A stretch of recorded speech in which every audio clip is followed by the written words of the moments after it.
శుక్లాంబరధరం విష్ణుం శశివర్ణం చతుర్భుజం ప్రసన్నవదనం ధ్యాయేత్ సర్వవిఘ్నోపశాంతయేత్. గురుర్బ్రహ్మా గురుర్విష్ణుః గురుర్దేవో మహేశ్వరః గురుః సాక్షాత్ పరబ్రహ్మ తస్మై శ్రీగురవై నమః.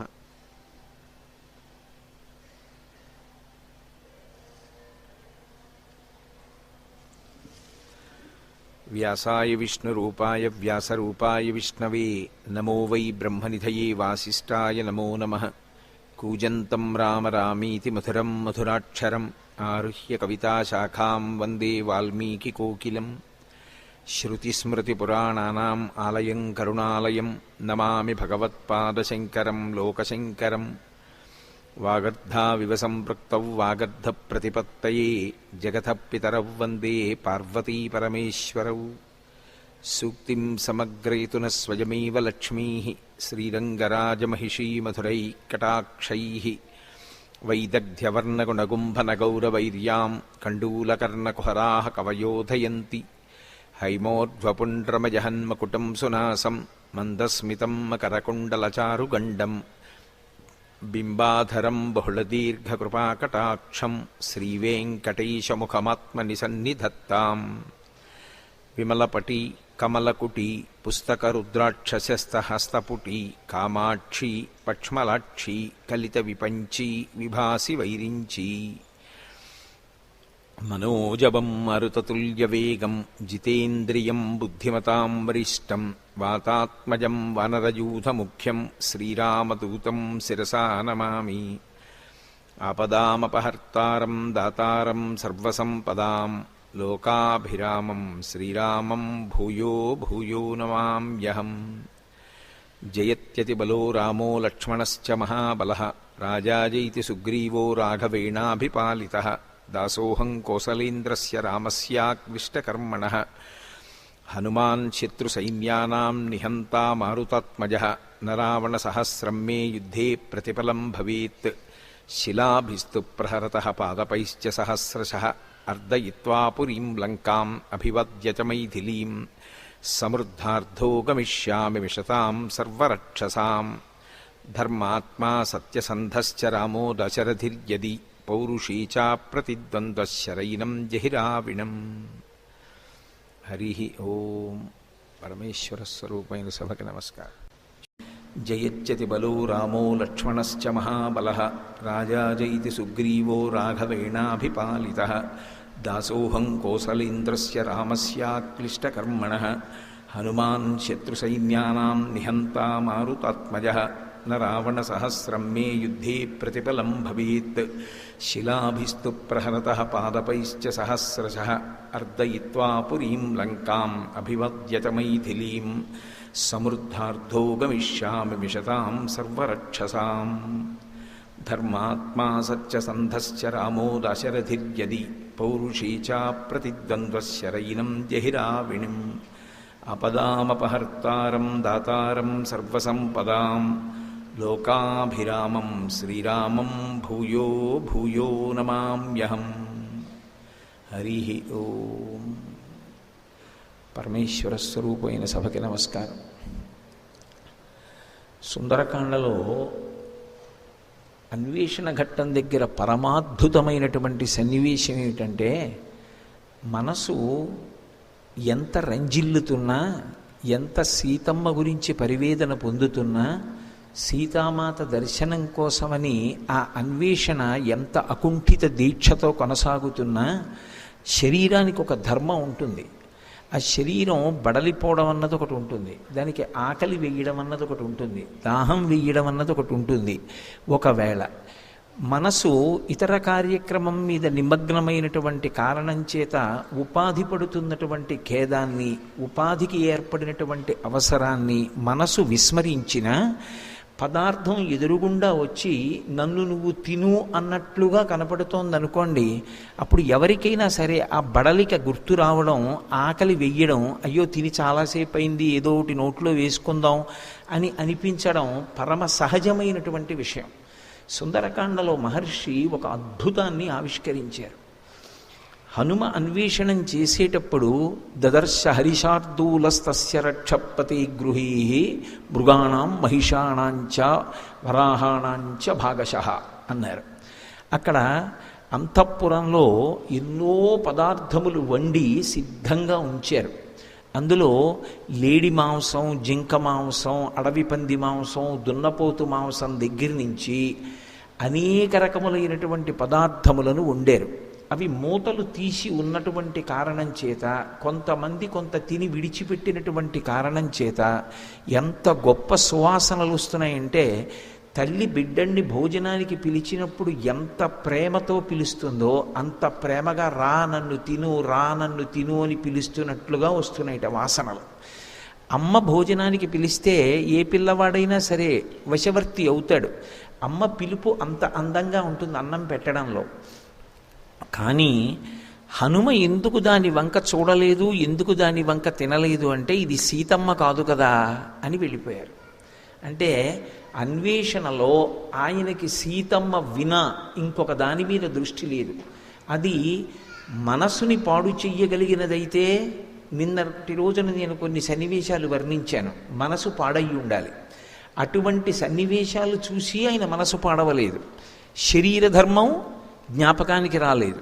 పోనీ అది దాటి కొంచెం ముందుకెళ్ళిన తర్వాత అంతకన్నా ఆకర్షించగలిగినటువంటి సువాసనలను వెదజల్లేటటువంటి పదార్థములను కనపడ్డాయి. దివ్యాహ ప్రసన్న వివిధాసురాహ వివిధాసురారపి శర్కరాసవ మాధ్వీక పుష్పాసవ ఫలాసవాహ అంటారు మహర్షి. అనేక రకాలైనటువంటి కళ్ళు బంగారు పాత్రలలో పెట్టి ఉంది. అందులో పులిసినటువంటి కళ్ళు, పువ్వుల్లోంచి తీసిన కళ్ళు, పళ్ళు పులియబెట్టి తీసినటువంటి కళ్ళు, ఇప్ప పువ్వులోంచి తీసినటువంటి కళ్ళు, మాధ్వీక అంటే ఇప్ప పువ్వులోంచి తీసినటువంటి కళ్ళు, ఇటువంటివి ఎన్నో అక్కడ పాత్రలలో పెట్టి ఉన్నాయి. వాటిలోంచి వస్తున్నటువంటి సువాసనలన్నీ కలిసి గుబాళిస్తూ నన్ను ఆస్వాదించు అని పిలుస్తున్నట్లుగా ఉన్నాయి. అయినా ఇది సీతమ్మ కాదు అని ఆయన వెళ్ళిపోయి, ఎటువంటి సీతమ్మ నాకు దర్శనమిస్తుంది అని ఊహ చేశారు అంటే, ఆయన అనుకుంటారు మనసులో, తదున్నసం పాండురదంతమవ్రణం శుచిస్మితం పద్మపలాశలోచనం ద్రక్షేతదార్యా వదనం కదాన్వహం ప్రసన్నతారాధిపతుల్యదర్శనం అంటారు. ఇది సుందరకాండ. ఒకటి, శరీరానికి కావలసిన పదార్థాల మీద వ్యామోహం లేదు. అలా ఎందరూ మహాత్ములు ఉన్నారు. ఆ భగవద్ దర్శనాన్ని అపేక్షించి ధ్యానంలో కూర్చుంటే వాళ్ళు ఈ శరీరానికి ఉండేటటువంటి అవసరాల్ని కూడా విస్మరించి పరమ సంతోషాన్ని పొందుతూ ఆ ఆనందాబ్ధిలో ఓలలాడిపోతూ ఉంటారు ధ్యానంలో. యోగరతో వా భోగరతో వా సంగరతో వా సంగవిహీన యస్యద్బ్రహ్మణి రమతే చిత్తం నందతి నందతి నందత్యేవా అంటారు. అందుకు మహానుభావుడు సుందరాతి సుందరుడయ్యాడు సుందరకాండలో. ఆ ఆత్మాన్వేషణమునందు నిమగ్నమైనటువంటి యోగి యొక్క స్థితి ఎలా ఉంటుందో ఆవిష్కరిస్తున్నారు మహర్షి. పైకి హనుమ యొక్క వర్ణన, ఆంతరమునందు ఆత్మాన్వేషణమునందు మగ్నమైనటువంటి యోగి యొక్క స్థితిని చూపిస్తారు. ఇంత ఆలోచించి సీతమ్మ దొరక్క వెతికి వెతికి వెతికి వెతికి ఎలా ఉండాలి సీతమ్మ అని అనుకున్నారంటే, ఆ తల్లి ఉండవలసినటువంటి తీరు తదున్నసం పాండురదంతమవ్రణం, ఎత్తైనటువంటి ముక్కుతో ఉంటుంది. ఆయన చూశారా సీతమ్మని? చూడలేదు. కానీ సాముద్రికంలో మా తల్లి అంత గొప్పగా ఉంటుంది. పద్మినీ జాతి స్త్రీ ఎలా ఉంటుందో అలా ఉంటుంది. తెల్లని దంతపంక్తితో ఉంటుంది. అవ్రణం, ఆవిడ శరీరం మీద ఎక్కడా కురుపులు కానీ మచ్చలు కానీ ఉండవు. అవ్రణం, శుచిస్మితం, చిన్న చిరునవ్వు నవ్వుతూ ఉంటుంది. అంత కష్టంలో ఉన్నా సరే ఆ చిన్న చిరునవ్వు మాత్రం ఆవిడ ముఖం మీద పోదు. శుచిస్మితం పద్మపలాశలోచనం, పద్మముల వంటి కన్నులతో విరాజిల్లుతుంటుంది. ద్రక్షేతదార్యావదనం కదాన్వహం, అటువంటి నా తల్లి ముఖాన్ని నేను ఎప్పుడు చూడగలుగుతాను? ప్రసన్నతారాధిపతుల్య దర్శనం, ఆ దర్శనం నా మనసుకు ఎటువంటిది అంటే, పూర్ణచంద్రబింబాన్ని చూస్తే మనసు ఎలా రంజిల్లుతుందో, ఎలా శాంతి పొందుతుందో, ఎలా సంతోషిస్తుందో అలా నా వరకు నాకు నా తల్లి యొక్క ముఖం కనపడమే పూర్ణచంద్రబింబ దర్శనంతో సమానం. ఎందుకంటే లోకంలో అపై దీక్షితుల వారు 3 వస్తువుల్ని నిర్ధారణ చేశారు. ఈ 3 వస్తువుల దగ్గరికి వెళ్ళినప్పుడు మన ప్రయత్నపూర్వకంగా మనం మనసుని ఉంచక్కర్లేదు, ఆ వస్తువులే మన మనస్సుని లాగేసుకుంటాయి. అటువంటి వాటిలో మొట్టమొదటిది ఏది అంటే పూర్ణచంద్రబింబం. పూర్ణచంద్రబింబం మన ప్రయత్నం లేకుండా మన మనసుని లాగుతుంది. రెండవది సముద్రం. సముద్రం దగ్గరికి వెళ్ళాడనుకోండి, మన ప్రయత్నం అక్కర్లేదు, మన మనసుని సముద్రం లాగేస్తుంది. దాని మీద అత్యంత సంతోషంతో మనసు లగ్నమైపోతుంది. అలాగే మూడవది ఏనుగు. ఏనుగు వంక చూస్తే పిల్లలు పెద్దలు అందరూ కూడా కన్ను కదపలేరు, ఆ ఏనుగు వంక చూసి మురిసిపోతారు. అందుకే వినాయకుడు ఏనుగు ముఖంతో ఉంటాడు. ఏనుగు ముఖంతో ఉండి అందరి మనసులు తాను ఆకర్షిస్తాడు. కాబట్టి ఆయన షోడశనామ స్తోత్రం ఆయన ముఖవైభవంతో ప్రారంభం. సుముఖశ్చైకదంతశ్చ కపిలో గజకర్ణకః. సుముఖం అంటే ఏనుగు ముఖం అని కాదు దాని అర్థం. అందరి మనసులు తాను లాగుతాడు, మిగిలిన వాళ్ళ దగ్గర మన మనసు మనం పెట్టాలి. వినాయకుడి దగ్గర అలా అక్కర్లేదు, ఆయనే మన మనసు లాగి నీ మనసు నా దగ్గర పెట్టావని ఫలితాన్ని ఇచ్చేస్తాడు. అందుకని సుముఖుడు. అలా అటువంటి నా తల్లి యొక్క ముఖమండలం ఎప్పుడు దర్శనం అవుతుందో, చిట్ట చివరికి ఇక సీతమ్మ తల్లి దర్శనం కాలేదనేటటువంటి బాధతో శరీరమే విడిచిపెట్టేద్దామనుకున్నటువంటి హనుమ శరణాగతి మార్గాన్ని అవలంబించారు. శాస్త్రంలో శరణాగతి అనేటటువంటిది ఎంత గొప్పదో నిరూపణం చేశారు.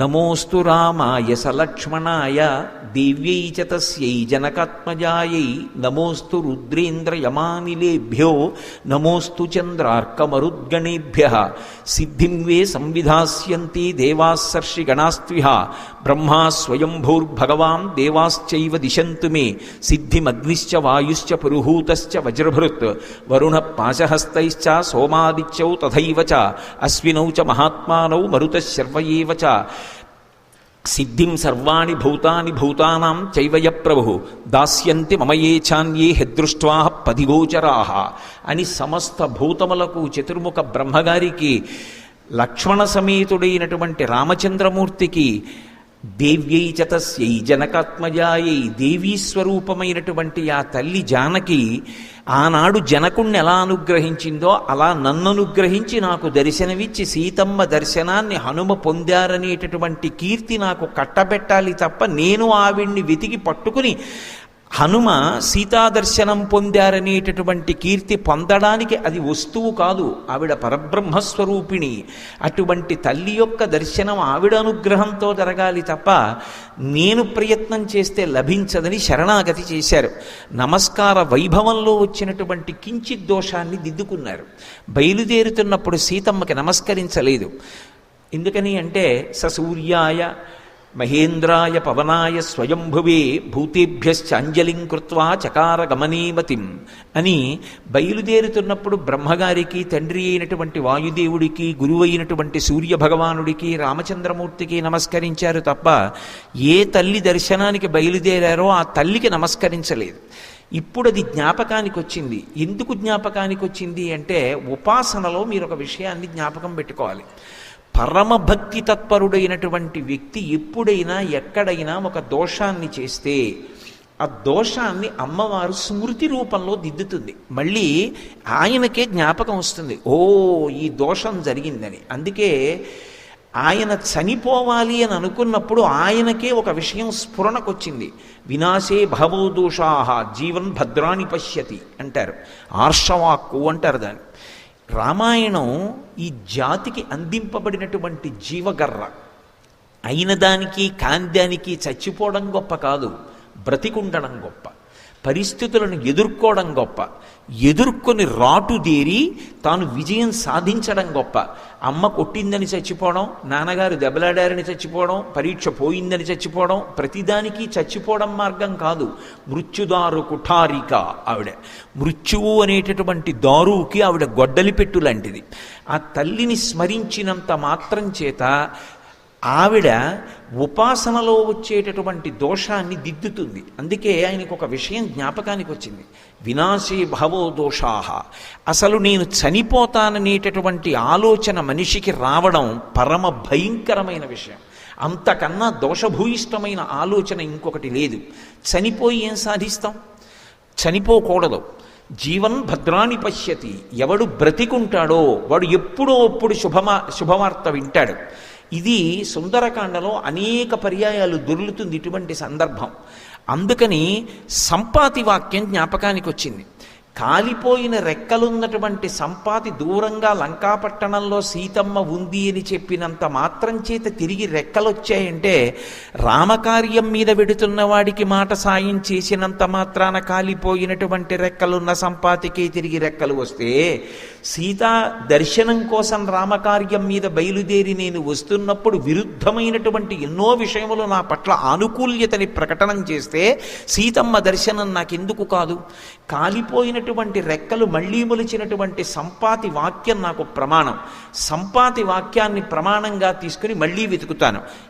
ఈసారి సీతమ్మకి నమస్కారం చేసి ఆమె దర్శనాన్ని అపేక్షిస్తాను. ఇది దోషాన్ని దిద్ది అది వస్తువు కాదు నేను దర్శించడానికి. నేను చెయ్యగలిగినది ఉపాసన. ఆమె అనుగ్రహించి దర్శనం ఇవ్వాలి తప్ప నేను కాదు దర్శనం చేసేది. అందుకని ఇప్పుడు నమస్కారంతో మొదలుపెట్టారు. నమోస్తు రామాయ సలక్ష్మణాయ దివ్యై చ తస్యై జనకాత్మజాయై. ఎప్పుడు కూడా ఉపాసనలో భగవంతుణ్ణి ఒక్కడిని పిలవరు. అందుకే మీరు సనాతన ధర్మంలో ఉపాసనకి సంబంధించిన రహస్యాన్ని గమనిస్తే ఎప్పుడు భగవంతుణ్ణి ఆరాధన చేసినా సశక్తియుతుడిగా ఆరాధన చేస్తారు. పక్కన శక్తి లేనటువంటి వాణ్ణి ఆరాధన చెయ్యరు. ఏదో శిచీ పురంధరాభ్యాం నమః, వాణీ హిరణ్యగర్భాభ్యాం నమః, పార్వతీ పరమేశ్వరాభ్యాం నమః, సీతారామాభ్యాం నమః అలా అంటాం తప్ప పక్కన అమ్మవారు లేనటువంటి వారికి సంప్రదాయంలో ఉపాసన రీత్యా పూజ చేయరు. జ్ఞానం ఇవ్వగలిగినటువంటి మహాపురుషులు ఉంటారు, అది గురువుగా పూజ ఉంటుంది, అది వేరు. నిత్య పూజ చేసేటప్పుడు పక్కన అమ్మవారితో కూడుకున్నటువంటి పరమాత్మ స్వరూపాన్ని పూజ చేస్తూ పరివార దేవతలతో కలిపి పిలుస్తారు. అందుకే దేవాలయానికి వెళ్ళినా చుట్టూ పరివార దేవతలు ఉంటారు. పరివార దేవతలకి ప్రదక్షిణంలో నమస్కారం చెయ్యకుండా తిన్నగా భగవంతుని యొక్క దర్శనం ఒకటే అపేక్షించిన వాణ్ణి ధూర్తుడిగా భావిస్తాడు భగవంతుడు. అందుకే ప్రదక్షిణం చేసి పరివార దేవతల్ని చూసి వెళ్ళాలి. అందుకని రామ మీకొక్కరికి కాదు నమస్కారం, నమోస్తు రామాయ సలక్ష్మణాయ ఉపాసన రహస్యాన్ని ఆవిష్కరిస్తున్నారు. దేవ్యై చ తస్యై జనకాత్మజాయి. జనకాత్మజ అయినటువంటి ఆ తల్లుందే ఆమెకి నమస్కరిస్తున్నాను. మిగిలిన వారందరికీ నమస్కరిస్తున్నాను. సమస్త భూతకోటికి నమస్కరిస్తున్నాను. ఇప్పుడు కనపడింది శిశుపావృక్షం. ఎక్కడ? సదదర్శ విదూరస్థం చైత్యప్రాసాదముచ్ఛ్రీతం మధ్యే స్తంభ సహస్రేషు స్థితం కైలాస పాండురం అంటారు మహర్షి. 1000 స్తంభాల మంటపం ఉంది. 1000 స్తంభాల మంటపం అది చైత్యప్రాసాదం. ఆ 1000 స్తంభాల మంటపం పక్కన ఉన్న శిశుపావృక్షం మీద కూర్చున్న తర్వాత దర్శనమైంది. యోగికి దర్శనం ఎక్కడవ్వాలి? గురువుగారి అనుగ్రహంతో ఆ చంద్రుడి నుంచి ఒలుకుతున్నటువంటి సుధాధారల్లో తడుస్తూ అమ్మవారి దర్శనం సహస్రారంలో అవ్వాలి. సహస్రారం అంటే 1000 స్తంభాల మంటపం. అందుకే యోగపరంగా ఆలోచన చేస్తే అది 1000 స్తంభాల మంటపం. ఆ మంటపం పక్కన ఉన్నటువంటి శిశుపావృక్షం మీద కూర్చునుండగా కింద తల్లి కనపడింది. ఎలా కనపడింది? ఆయన ఎలా ఉంటుంది అమ్మవారని ఊహించారో అలాగే కనపడింది. అది భగవంతుని యొక్క లక్షణం ఏమిటంటే యద్భావం తద్భవతి. వేదాహమేతం పురుషం మహాంతం ఆదిత్యవర్ణం తమసస్వపారే సర్వాణి రూపాణి విచిత్య ధీరః నామాని కృత్వాభివదన్ యదాస్తి అంటుంది శృతి. ఆయనకు అసలు ఒక రూపం లేదు, కానీ మనం ఎలా కనపడాలని ధ్యానం చేస్తున్నామో అందుకే ఒక మంత్రం చేస్తే ఆ మంత్రానికి ఒక ధ్యాన శ్లోకం ఉంటుంది. ఆ ధ్యాన శ్లోకంలో ఇలా ఉంటుంది అమ్మవారు, ఇలా ఉంటాడు అయ్యవారు అని వర్ణిస్తారు. అలా వర్ణించబడినటువంటి రూపం ఏదుందో దాన్ని భ్రూమధ్యంలో కానీ ముక్కు చివర కానీ బాహ్యనేత్రములను మూత వేసి ధ్యానం చేస్తూ లోపల జపం చేస్తారు. ఆ బీజాక్షరముల యొక్క విస్ఫోటనం చేత ఆంతరముగా కలిగినటువంటి శక్తి వలన ఎటువంటి ధ్యాన శ్లోకంతో మీరు అమ్మవారు కనపడాలని ధ్యానం చేశారో అటువంటి రూపంతోనే ఆమె సాక్షాత్కరిస్తుంది. అంతేకాని అదే ఆవిడ రూపం అని మాత్రం చెప్పడానికి వీల్లేదు. ఇప్పుడు హనుమ ఎలా కనపడాలి అమ్మవారిని కోరుకున్నారో అలాగే కనపడడం తత్వతః చాలా గొప్ప విషయం. కానీ నిజానికి ఆమె శోకమూర్తి కాదు. ఆమె నిజంగా ఏడుస్తోందనుకోండి, అంతకన్నా అన్యాయమైన విషయం లోకంలో ఇంకోటి లేదు. ఎందుకంటే ఆవిడ ఆదిశక్తి, లోకమాత. ఆవిడ ఎందుకు ఏడుస్తుంది? ఆవిడ అయోనిజ. ఆవిడ ఏమైనా చెయ్యగలదు. కానీ ఎందుకు ఏడుస్తోంది? మరి ఎందుకు ఏడుస్తోందో చెప్పకుండా చెప్పడం సుందరకాండ.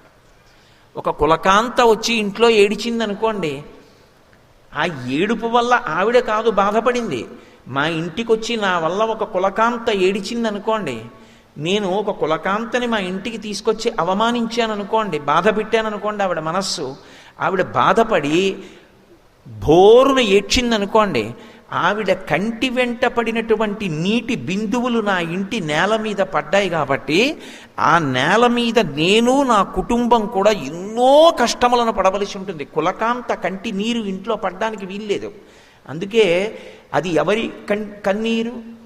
అది కేవలం ఒక ఇల్లాలి కన్నీరు కాదు. ఒక ఇల్లాలి కంటి నీటికే అంత శక్తి ఉంటే అది జగన్మాత కంటి వెంట పడ్డ కన్నీరు. ఎందుకు పడింది?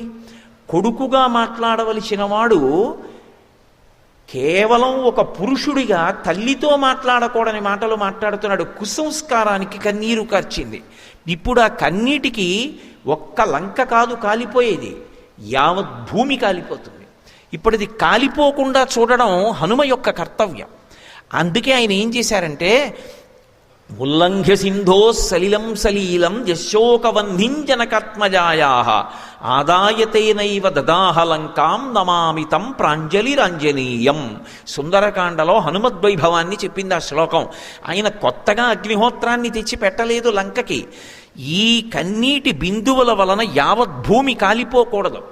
అందుకని ఆయన ఏం చేశారంటే, యశోకవన్నింజనకాత్మజాయా సీతమ్మ కన్నుల వెంట పడినటువంటి బాష్పధార అనబడేటటువంటి అగ్నిహోత్రాన్నే నిప్పుగా మార్చి లంకనొకదాన్ని కాల్చేశారు. ఆవిడ కన్నీటికి కారణం లంక ఒకటే కాబట్టి, అమ్మ మిగిలిన భూమి కాలడానికి వీళ్ళే అని మహాయోగి పుంగవుడై దాని యొక్క అగ్నిహోత్ర సంస్కారము చేత లంక ఒకటే కాలిపోయేటట్టు చేసి మిగిలిన భూమిని కాపాడాడు ఆయన.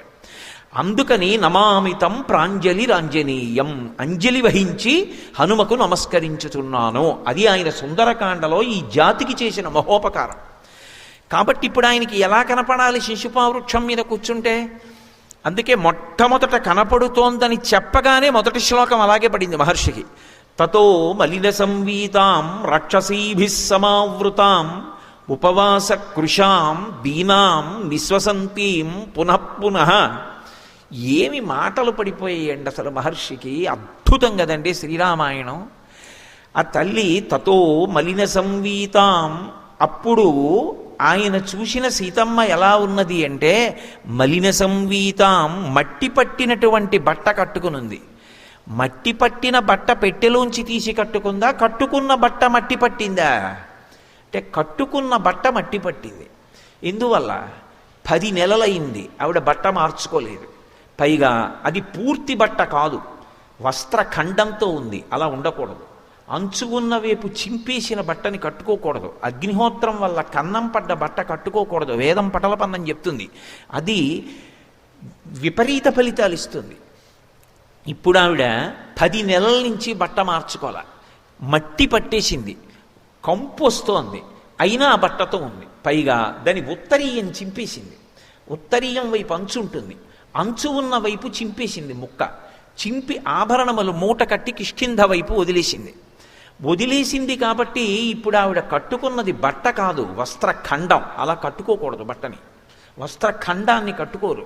అందుకే మరొకలా అనుకోకండి, నేను ఉన్న శాస్త్రం చెప్పగలనంతే, విమర్శించడం నా ఉద్దేశ్యం కాదు. ఎప్పుడైనా సరే కత్తెర పెట్టి ముక్కలు చేసి మళ్ళీ కుట్టిన బట్ట కట్టుకున్నాడు అనుకోండి, వైదిక కర్మకి అర్హత ఇవ్వరు. అందుకే తిరుమల లాంటి దేవాలయాల్లోకి వెళ్ళినప్పుడు సాంప్రదాయమైన వస్త్రధారణ చెయ్యండి అని ఎందుకంటారంటే, మనని బాధ పెట్టడం వల్ల ఉద్దేశ్యం కాదు, మనకి ఫలితం కట్టపెట్టాలి అని. ఒకసారి వస్త్రాన్ని కత్తెర పెట్టి కానీ కత్తిరించేశారనుకోండి ముక్కల కింద, వస్త్రానికి ఉన్నటువంటి అధిదేవతలందరూ కూడా విడిచిపెట్టేస్తారు. ప్రతి పోగుకి దేవతలు ఉంటారు. ఆ దేవతలందరూ విడిచిపెట్టి శపిస్తారు. నువ్వు ఇన్ని ముక్కలు చేసావు బట్టని, కాబట్టి ఇది కట్టుకుని నువ్వు అఘోరిస్తావంటారు. ఇప్పుడు దాన్ని మళ్ళీ తిరిగి ముక్కల్ని కుట్టారనుకోండి, కుట్టి దాన్ని తొడుక్కున్నారనుకోండి, అప్పుడు ఇక వైదిక కర్మకి పనికిరాడు. అందుకే వికచ్చ అనుత్తరీయశ్చ నగ్నశ్చ అవస్త్రయేవచ అంటుంది వేదం. బట్ట 5 చోట్ల మాత్రమే నలిగితే పంచకట్టు అంటారు. 5 చోట్లే నలగాలి. పంచె విప్పి అక్కడ పెట్టేసి మళ్ళీ పంచె కట్టుకుంటే తెలియాలి స్పష్టంగా 5 చోట్లే మళ్ళీ నలగాలంతే. వికచ్చ గోచి పోసి వెనక కుర్చీళ్ళు పెట్టి దోపాలి. అనుత్తరీయశ్చ పైన ఉత్తరీయం లేకపోతే, నగ్నశ్చ బట్టలే కట్టుకోని వాడితో, అవస్త్రయేవచ అసలు ఏ బట్టలు లేని వాడితో, ఒకవేళ నూలుపోగొంటి మీద ఏదైనా ఉన్న యజ్ఞోపవీతం లాంటిది, అవస్త్రయేవచ అందుకని శాపానికి గురైపోతాడు. అలా పూజ చేశాడు కాబట్టి వ్యతిరేక ఫలితం వస్తుంది. అందుకు పెద్ద పెద్ద దేవాలయాల్లో అయ్యో పాపం వీళ్ళు ఇంత దూరం నుంచి కష్టపడి వచ్చారు, పాపం ఏదో సేవ చేసుకోవాలని వచ్చారు, అమాయకులు తెలియక ఏవేవో బట్టలు కట్టుకుని వచ్చేస్తే ఇంత కష్టపడింది వాళ్ళకి ఫలితం రాదు, ఏమో వాళ్ళ అమాయకత్వం చూసి పరమేశ్వరుడు ఇస్తాడేమో తెలియదు. కానీ ఒక దేవాలయాన్ని నిర్వహిస్తున్నటువంటి అధికారులుగా మనకు ఒక కర్తవ్యం ఉంది కదా, మనం చెప్పాలి కదా వాళ్ళకి. చెప్పకపోతే మనం దోషం చేసినట్టు అవుతుందని, అయ్యా సంప్రదాయ వస్త్రాలు కట్టుకోండి, సంప్రదాయ వస్త్రాలు కట్టుకోండి అని పోరు పెడతారు. అది బాధ పెట్టడానికో ఎవరినో హింస పెట్టడానికో అనుకోకూడదు. దాని వెనక ఉన్నటువంటి తాత్పర్యాన్ని సహృదయంతో గమనించాలి. ఇప్పుడు సీతమ్మ మలిన సంవీతాం, ఆ బట్ట తడపలేదు, ఆరైలేదు, ఉత్తరీయం లేదు, వస్త్రఖండాన్ని కట్టుకుంది. ఇప్పుడు మట్టి బట్ట కట్టుకుంది. ఎవరావిడ? అయోనిజ, రామచంద్రమూర్తి ఇల్లాలు, మహాపతివ్రత, జనక మహారాజు గారి కూతురు, దశరథుడి పెద్ద కోడలు. ఏమామె కర్మ అంటే లంకలో లేవా బట్టలు? ఇవ్వడా రావణాసురుడు? ఆయన రోజు చెప్పేది నీకు చీనాంబరాలు ఇస్తాను కట్టుకోమంటాడు. ఆవిడ కట్టుకోదు. ఎందుకని అంటే తనను కామించిన పురుషుడి యొక్క సంస్థానంలో బట్ట ఆవిడ కట్టదు. ఇప్పుడు 10 నెలల నుంచి ఒక కులకాంత, ఒక మహాపతివ్రత వస్త్రఖండాన్ని ఒక్కదాన్నే కట్టుకుని ఉండిపోయింది అతను చేసినటువంటి దురాగతానికి. ఎంత తపస్సు చేసిన వాడు కానివ్వండి, రోమకూపాల్లోంచి ఎంత తేజస్సు వస్తుండనివ్వండి, ఈ చేసినటువంటి పాపం రోజు రోజుకి ఆవిడ బట్ట మార్చకుండా ఏడుస్తుంటే, ఆవిడ కన్నుల వెంట పడుతున్నటువంటి బాష్పధార ఆవిడ బట్ట మీద పడి తడిసిపోతుంటే, లోపల ఉన్నటువంటి యజమాని ఇక బ్రతుకుతాడా? తన మృత్యువుని తాను వండేసుకుంటున్నాడు. ఆవిడ బట్ట మార్చలేదు, మళ్ళీ విషం తిన్నాడు, మళ్ళీ బట్ట మార్చలేదు, మళ్ళీ విషం తిన్నాడు. అంటే తను చనిపోవడానికి కావలసినటువంటి విషాన్ని తాను వండుకోవడం మొదలుపెట్టాడు. అందుకే మీరు రామాయణం చదివితే మీకు ఒక విషయం అర్థమవుతుంది. నేను మొదటి రోజు మనవి చేశా, వాల్మీకి రామాయణం ఒక్కటే పరమసత్యము, అంటే యథార్థమైన గాథ. సీతాపహరణం చేసినప్పుడు ఏదో భూమిని పైకెత్తి తెచ్చాడని లేదు రామాయణంలో. ఆవిడ జుత్తు పట్టుకుని ఆమె తొడల కింద చెయ్యి పెట్టి ఎత్తి పట్టుకెళ్ళాడు రావణాసురుడు. ఆవిడికి స్పృహ లేదా సమయంలో హారామ హాలక్ష్మణ అని విలపిస్తూ ఉండగా తీసుకెళ్ళాడు. ఒళ్ళో కూర్చోబెట్టుకుని తీసుకెళ్ళాడు నొక్కి పట్టి. అలా తీసుకెళ్తున్నప్పుడు బ్రహ్మగారు సమాధిలో ఉన్నాడు. ఉలిక్కి పడ్డాడు ఆవిడ అరుపుకి. ఉలిక్కి పడి ఆయన చూసి అన్నాడు చాలా సంతోషంగా ముఖం పెట్టి, అబ్బా నీ తపస్సు నిన్ను కాపాడిందిరా, ఇన్నాళ్ళు నువ్వు చచ్చిపోవడానికి కావలసిన అన్నం వండుకుంటున్నావురా అన్నాడు. అంటే మీరు ఒకటి గమనించండి, ఈ దేశంలో గొప్ప తపస్సు చేసినటువంటి వ్యక్తి యొక్క శక్తి ఎటువంటిదో, ఏ తపస్సు చెయ్యవలసిన అవసరం లేకపోయినా ఒక స్త్రీ గౌరవం అటువంటిది. ఒక స్త్రీ జోలికి వెళ్ళడం, ఒక స్త్రీని నిష్కారణంగా అనరాని మాటలు అని బాధ పెట్టడం, ఆమె కళాశాలకి వెళ్ళి చదువుకునేది కానివ్వండి, ఉద్యోగానికి వెడుతున్నది కానివ్వండి, ఒక్క పిల్లే కనపడింది కదా అని చెప్పి మన నోటికొచ్చినట్టు వదరితే అది మనం విషాన్ని వండుకుంటున్నట్టు. దాని ఫలితాన్ని చిట్ట చివర అనుభవించవలసి వస్తే 10 తలకాయలుంటే ఆగలేదు, తెగిపోయాయి. అందుకే రామాయణం సుందరకాండ ఎంతకాలం ప్రచారంలో ఉంటుందో అంతకాలం పిల్లల్లో కుభావములు పుట్టవు. వాళ్ళకి అందించేవన్నీ విషంతో కూడుకున్నవి అందించవలసిన అమృతాన్ని అందించకుండా వాళ్ళు చెడిపోతున్నారని గుండెలు బాదుకుంటే ఎవరిది దోషం? అంతకన్నా ఒక్క మాట నేను మాట్లాడక్కర్లేదు. కాబట్టి తతో మలిన సంవీతాం, ఆమె మట్టి పట్టిన బట్ట కట్టుకుని ఉంది. బాహ్యంలో వర్ణన, మట్టి పట్టిన బట్ట కట్టుకుంది. ఆవిడ సౌందర్యం అది. ఆ సౌందర్యం? అంతఃసౌందర్యం. తనని కామించినటువంటి దౌర్భాగ్యుడి ఇంట్లో ఉన్న బట్ట తాను కట్టదు. అది ఏమైనా కానీ ఆ బట్టతోనే ఉంటుంది. 10 నెలలయింది అలాగే ఉంటుంది. ఐశ్వర్యం ఉండి కాల్చనా, తాను ఎత్తుకొచ్చిన కులక అంతా బట్ట మార్చుకోలేదు. తాను ఇన్ని చీనాంబరాలు కట్టుకు పడుకుంటే ఎవడికి కావాలి? అంటే తాను వెళ్ళిపోయే రోజులు దగ్గరికి వస్తున్నాయి. అది ఆమె సౌందర్యం. అది ఆయన దుశ్శీలత. ఇది గమనించి అలాగే అమ్మవారు ఉంటుంది తప్ప ఇంకొకలా ఉండదు, సంతోషంగా నవ్వుతూ ఉండదు. ఆమె ఎంతో ఆనందంగా ఏదో బట్టలు కట్టుకుని ఉండదు అని మనసులో ధ్యానం చేయడం హనుమ యొక్క సౌందర్యం. అలా ఉన్నటువంటి స్త్రీ దగ్గరికి వచ్చి ఆమె మనసు ఇంకా బాధపడేటట్టు మాట్లాడితే అంతకన్నా దారుణమైనటువంటిది ఇంకొకటి ఉండదు. వాడు వేదం చదువుకున్నవాడైతే ఎవడకు కావాలి, వాడు పూజలు చేసిన వాడైతే ఎవడకు కావాలి, పుష్పక విమానం ఉన్నవాడైతే ఎవడకు కావాలి, విశ్రవసో బ్రహ్మ కొడుకైతే ఎవడకు కావాలి. ఆచరణ లేని నాడు వాడు ఎంత చదువుకున్నవాడైనా దాని వలన ఉపయోగము లేదు. అందుకే రామాయణానికి తీర్పు రాముడు అయోధ్యకాండలో చెప్పాడు, చారిత్రమేవ వ్యాఖ్యాతి వీరం పురుషమానినం. నువ్వు ఎంత గొప్పవాడివో నీ పక్కన ఉన్నటువంటి విషయాల గురించి మేము ఆలోచించాం. నీ నడవడి చెప్పు, నీ ప్రవర్తన ఎలా ఉంటుంది, నువ్వు ఎప్పుడు ఎలా ఉండాలో అలా ఉంటావా? సమయాన్ని బట్టి, కాలాన్ని బట్టి, దేశాన్ని బట్టి, వర్ణాన్ని బట్టి, ఆశ్రమాన్ని బట్టి ఆచరించవలసిన ధర్మాన్ని ఆచరిస్తావా? పెద్దలు చూపించిన సంప్రదాయంలో నడవగలవా? అలా నడవగలిగితే చెప్పు, నెత్తి మీద పెట్టుకుంటాం. చారిత్రమేవ వ్యాఖ్యాతి. నీకు తెలుసు కానీ ఆచరించవు, అక్కర్లేదు, పక్కన పెట్టేస్తారు. అందుకే నేను ఆచరిస్తాను. తెలుసుకుని ఉండడం ఒక్కటి కాదు, ఆచరించడం నా ధర్మం అంటాడు రామచంద్రమూర్తి. అన్నీ తెలుసు, ఆచరణ అక్కర్లేదు రావణాసురుడికి. ఎవరి ముందు నిలబడలేకపోయారు. తెలియడం గొప్ప కాదు, ఆచరించడం గొప్ప. ఆచరణ ఉన్నవాడి ముందు కేవలం తెలుసున్నవాడు నిలబడలేడు. రామాయణం యొక్క తీర్పు. వాడు 10 తలలు ఉన్నవాడైనా సరే. ఒక్కొక్క శ్లోకంలో ఒక్కొక్క మాటని ఇలా అన్వయం చేశారనుకోండి, ఎన్ని విధాల సౌందర్యం అది. అప్పుడు నేను ఒక్క శ్లోకం ఎన్నాళ్ళు చెప్పవలసి ఉంటుంది. కాబట్టి నేను అందించాను కాబట్టి మీరు అలా అన్వయం చేసుకోగలిగిన సమర్థులు. అన్వయం చేసుకోగలిగిన సమర్థులు నీ చెప్తే కాదు, నాకు చెప్పగలిగినంత సమర్థులు. కానీ వినయంగా వినడం మీ యొక్క గొప్పతనం కాబట్టి వింటున్నారంతే. కాబట్టి తతో మలిన సంవీతాం రాక్షసీభి సమావృతాం. చుట్టూ రాక్షస స్త్రీలను ఉంచాడు. ఏమీ రాక్షసుల్ని ఎందుకు పెట్టడు అంటే అది ఆయన యొక్క కామానికి పరాకాష్ఠ. తాను కామించిన స్త్రీని వేరొక పురుషుడైన రాక్షసుడు కూడా చూడకూడదు. రాక్షసి స్త్రీలే చూడాలి అక్కడ తప్ప మగవాళ్ళు కూడా చూడడానికి వీల్లేదు. 2, ఇప్పుడు ఆమె కష్టాన్ని ఎవరికి చెప్పుకోవాలి? ఆమె మనుష్య కాంతగా నటిస్తోంది అయోనిజయ అయినా కూడా. మనిషికి కష్టం వచ్చినప్పుడు ఓదార్పు ఏమిటంటే ఎవరికైనా చెప్పుకోవడం. ఎవరికైనా చెప్పుకుంటే ఎంత కష్టమో కొంత తీరిపోతుంది. ఇప్పుడు ఆవిడికి చెప్పుకోవడానికి ఎవరున్నారు? రాముడికి హనుమ ఉన్నారు, లక్ష్మణస్వామి ఉన్నాడు, సుగ్రీవుడు ఉన్నాడు, వానరులు ఉన్నారు, సీతమ్మ ఎండకన్నెరుగని తల్లి అకస్మాత్తుగా అపహరింపబడింది. కనీసం తన కష్టం చెప్పుకోవడానికి ఒక మనిషి లేడు. సరికదా ఒక రాక్షసుడిని ఎవరినైనా అక్కడ పెడితే రాక్షసుడు ఆమె వంక చూసేస్తాడేమో, చూడ్డానికి కూడా వీల్లేదు. ఆయన సొత్త, ఆమె రామచంద్రమూర్తి సొత్తు. ఇలా నిర్ణయించడానికి ఆయనెవరు? రావణుడు. ఇప్పుడు రాక్షసీభి సమావృతాం. మనస్సు ఎంత క్రౌర్యంతో ఉన్నదో, ఎంత రాక్షస బుద్ధి ఉన్నవాడో రావణుడు శ్లోకం చెప్తోందా చెప్పట్లేదా? ఇంతమంది మధ్యలో ఉంటూ కూడా తన కష్టం చెప్పుకోవడానికి మనిషి లేడు. అసలు బ్రతకడం సాధ్యమా? పిచ్చెక్కిపోతుంది ఇంకోళ్ళకైతే.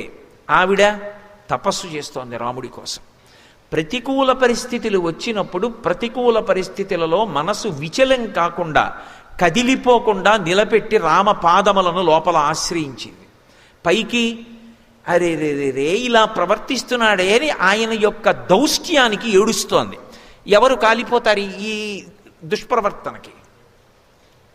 రాక్షసీభి సమావృతాం అంటే అందుకే మహానుభావుడు స్వామి వివేకానందుడు ఒక మాట అన్నాడు, అసలు ఎక్కడా ప్రపంచ వాంగ్మయంలో ఇక సీతమ్మ తల్లి లాంటి వ్యక్తి ఇక పుట్టదు. ఆ తల్లికి ఆ తల్లియే సాటి. మహాపతివ్రత, అద్భుతమైన నడవడి ఆ తల్లిది అన్నాడు. కాబట్టి రాక్షసీభి సమావృతాం ఉపవాస కృషాం, ఆమె ఉపవాసాలు చేస్తోంది. ఉపవాసాలు అంటే అశనం అంటే అన్నం తినకుండా ఉండడం. ఉపవాసం అంటే మనసుని నిగ్రహించడానికి సాత్విక పదార్థాన్ని పరమ పరిమితంగా అందించి దాని చేత మనసుని పరిపుష్టం చేసుకుని ఎప్పుడూ దేన్ని పట్టుకోవాలో దాన్ని పట్టుకుని ఉండడం. ఎందుకంటే కడుపుకి కంటికి దగ్గర సంబంధం. కడుపు నిండిపోయింది అనుకోండి, కనురెప్ప పడిపోతుంది. కడుపులోకి రజోగుణ తమో గుణ భూయిష్టమైన పదార్థం వెళ్ళిందనుకోండి, ఆలోచన కూడా అలాగే ఉంటుంది. అందుకే సాత్వికమైన పదార్థం అందిస్తారు. అయినప్పుడు ఆ తల్లి ఉపవాస కృషాం, ఆమె శరీరం కృషించిపోయింది. దేని చేత? ఉపవాసముల చేత. మరి లంకలో బట్టే కట్టుకోదే, ఎలా బ్రతికింది? మరి మనుష్యకాంతగా బతుకుతోంది. 10 నెలలైందిగా. ఓ పండు తిన్నా దోషమేగా మరి అలాంటప్పుడు. ఓ పండు తిన్నాది లంకాపట్టణంలో పండేగా, మరి ఎక్కడది ఆవిడికి? అంటే ఆవిడ పాతివ్రత్య శక్తి అటువంటిది. ఆవిడ శరీరము నిధనం కాకూడదని దేవేంద్రుడు ప్రతిరోజు పాయసాన్నం పంపేవాడు ఆవిడికి. ఆమె ఆ పాయసాన్ని దేవతలు తీసుకొస్తే స్వీకరించేది. దేవతలు అందరికంటికి కనపడరు, అది ఆ తేజస్సున్న వాళ్ళకే కనపడతారు. ఆమె పాయసాన్ని పుచ్చుకుని భర్తృశేషం భర్తకి పెట్టకుండా తినకూడదు. అందుకని ఆమె ఏం చేసేదంటే, ఈ భూమండలంలో ఎక్కడ ఉన్నా ఇది రాముడికి, రాముడు లక్ష్మణుడు తినకుండా తినడు. అది ఆయన నియమం. త్యాగరాజస్వామి కీర్తన ఉంటుంది. ఎంత అద్భుతంగా చేశారో అసలు ఆ కీర్తన. నేను వడ్డిస్తానంటూ చేస్తారు త్యాగరాజస్వామి. రామాయణ హృదయాన్ని పట్టుకుని చేశారు మహానుభావుడు. అందుకని ఈ భూమి మీద ఎక్కడ ఉన్నా రామలక్ష్మణుల యొక్క కడుపు నిండుగాక అని వాళ్ళ ప్రీత్యర్థం ముందు భూమి మీద వదిలిపెట్టేది కొంత పాయసం. బహుపరిమితంగా శరీరాన్ని నిలబెట్టుకోవడానికి కొంత పాయసాన్ని ఆవిడ పుచ్చుకునేది. ఇప్పుడు ఆవిడ లంకలో అన్నపు మితుకు కూడా తినలేదు. ఉపవాస కృషాం, తన ఇంట 10 నెలల నుంచి ఉన్నటువంటి ఒక మహాపతివ్రత పిడికెడు మెతుకులు తన ఇంట్లో తినలా. ఒక కాయ కానీ ఒక పండు కానీ ముట్టుకోలా. ఎవరికి ప్రమాదం ఇది? ఎవడు ఈ పాపానికి బాధ్యత? ఎవడి ఖాతాలోకి ఎడుతుంది ఈ పాపం? ఇవన్నీ మహర్షి చెప్తున్నారా? చెప్పకుండా చెప్పడం మహర్షి కావ్యరచనలో సౌందర్యం. అందుకు సుందరకాండ. ఉపవాస కృషాం దీనాం, ఆమె మహాదీనంగా ఉంది. సాధారణంగా లోకంలో దీనుడు అన్న మాటకు అర్థం ఏమిటంటే తనకి తాను సహాయం చేసుకోలేనివాడు. ఏ సహాయం అందక ఎవరో వచ్చి ఆదుకుంటే బాగుండునని చెప్పి దైన్యంతో ఉన్నటువంటి వాడెవరో వాళ్ళని దీనుడు అంటారు. ఆమె లోకమాత, జగజ్జనని, అపారమైనటువంటి తపశ్శక్తి సంపన్నురాలు. మరి ఆవిడ దీనురాలు ఏమిటి? ఆవిడ ఎందుకు తనని తాను రక్షించుకోదు? ఆవిడ తలుచుకుంటే ఆవిడ అగ్నిహోత్రునొక్క ప్రార్థన చేసిందనుకోండి, దేవతలనొక్క ప్రార్థన చేసిందనుకోండి, ఆవిడ ఉత్తర క్షణంలో మళ్ళీ కళ్ళు తెరిచేటప్పటికీ ప్రస్రవణ పర్వతం మీద ఉంటుంది రామపాదార విందముల యందు. మరి ఎందుకు చేయదు? ఎందుకు దీనంగా అక్కడే ఉంది? అంటే మానవకాంతగా ప్రవర్తిస్తోంది కదూ, పతివ్రతగా నిలబడింది కదూ. పతియాజ్ఞ లేకుండా తన తపస్సుని తన రక్షణ కొరకు ఉపయోగించకూడదు. అది ఆవిడ దైన్యం. ఒక మనుష్యకాంతగా పాతివ్రత్యాన్ని పాటించేటప్పుడు నియమాన్ని దాటకుండా ఉండి, శక్తి ఉండి రావణుండి నిగ్రహించకుండా తన గౌరవాన్ని నిలబెట్టుకుని అలాగే నిలబడిపోవడంలో దైన్యం కనపడుతోంది తప్ప ఆమె శక్తి లేనిది కాదు. ఇప్పుడు అంత శక్తివంతురాలు శక్తి ఉండి వెళ్లకుండా అలాగే ఉంటే ఆవిడ్ని బాధ పెడుతుంటే ఏమైపోతాడు రావణుడు? ఇది సౌందర్యం శ్లోకంలో. ఉపవాస కృషాం దీనాం నిశ్వసంతీం పునఃపునః, ఆమె మళ్ళీ మళ్ళీ మళ్ళీ మళ్ళీ నిట్టూర్పులు విడుస్తోంది. నిట్టూర్పు అంటే అన్నారనుకోండి, అది నిట్టూర్పు అంటారు. పెద్ద ఊపిరి వదిలిపెడుతూ ఉండడం. ఎందుకు అంటే ఆమె లోపల రాముడితో కలిసి ఉంది. ధ్యానమునందు ఆమె రాముడి కన్నా భిన్నంగా లేదు. ఆమె రామపాదార విందములను సేవిస్తోంది లోపల. కానీ ఆమెకి బాహ్యంలో రామస్పర్శ కావాలి, రాముడితో కలిసి ఉండాలి. ఇంత ధ్యానం చేస్తున్నాను, ఇంకా రాముడు రాలేదు. ఏ దోషం జరిగింది? ఎందుకు రాలేదు? ఇది అందుకు ఆవిడ నిట్టూరుస్తోంది. అంటే ఆవిడ ఎంత ధ్యాన స్థితిలో ఉంది. అటువంటి ఆవిడ దగ్గరికి వెళ్ళి అనరాని మాట ఏదైనా అంటే కట్టి కుడిపేదు. ఎంత తపస్సైనా కాపాడుతుందా? ఇంకా ఇది ఆమె ఆంతరస్థితి. బాహ్యమునందు హనుమ ఎలా కోరుకున్నారో అలా కనపడుతోంది. కాబట్టి తతో మలిన సంవీతాం రాక్షసీభిః సమావృతాం ఉపవాస కృశాం దీనాం నిశ్వసంతీం పునః పునః దదర్శ శుక్లపక్షాదౌ చంద్రరేఖామివామలాం మంద ప్రఖ్యాయమానేన రూపేణ రుచిరప్రభాం. ఆమె శుక్లపక్షంలో ఉండేటటువంటి తదియనాటి చంద్రరేఖ బయటికి వస్తున్నప్పుడు ప్రయత్నపూర్వకంగా మనసు పెట్టి దృష్టి పెట్టి చూస్తే తప్ప మాంసనేత్రములకు ఆకాశమునందు మేఘమండలంలో ఎలా ద్యోతకం కాదో అలా బాగా పట్టి పట్టి చూస్తే తప్ప ఈమె సీతమ్మ అని గుర్తుపట్టడం కుదరదు. అలా శోకమూర్తి అయి బాగా కృషించిపోయి ఏడుస్తూ ఆ తల్లి అలా ఉంది. మరి అలా కనపడాలనేగా అడిగారు నిన్న. అవ్యక్త రేఖామివ చంద్రరేఖాం పాంసు ప్రసిద్ధామివ హేమరేఖాం క్షతప్రరూఢామివ బాణరేఖాం వాయుప్రభిన్నామివ మేఘరేఖాం ఉష్ణార్థితాం సానుసృతాస్రకంఠీం పురావరార్హోత్తమనిష్కంఠీం సుజాతపక్ష్మామభిరక్తకంఠీం వనే ప్రవృత్తామివ నీలకంఠీం అని అడిగారు కదా. అలాగే కనపడుతోంది ఆవిడ. ఆ తల్లి ఇక్కడే ఉంటుంది. అంతర్ముఖ సమారాధ్య బహిర్ముఖ సుదుర్లభ. అంత తేలిగ్గా ఆవిడేం కనపడదు. పాలలోనే ఉన్న నెయ్యి ఎంతో సాధన చేస్తే తప్ప పైకి రానట్టు ఆ పాలు తేవాలి, కాచాలి, పొంగిపోకుండా చూసుకోవాలి, పొయ్యి మించి దింపాలి, నీళ్లు చల్లాలి, పెరుగు తేవాలి, తోడు పెట్టాలి, పెరుగవ్వాలి, కవ్వం దింపాలి, నీళ్లు పొయ్యాలి, చల్ల చెయ్యాలి, వెన్న తేలాలి, చేత్తో తీయాలి, గిన్నెలో వెయ్యాలి, పొయ్యి మీద పెట్టాలి, సన్నని సెగ మీద కాల్చాలి, అప్పుడు నెయ్యి వస్తుంది. కానీ నెయ్యి ఎక్కడది? పాలలోదే. అలా అంతటా ప్రకృతి స్వరూపిణి అయ్యున్నటువంటి జగన్మాత ఎలా కనపడుతుంది? ప్రయత్నపూర్వకంగా ధ్యానం చేస్తేనే కనపడుతుంది.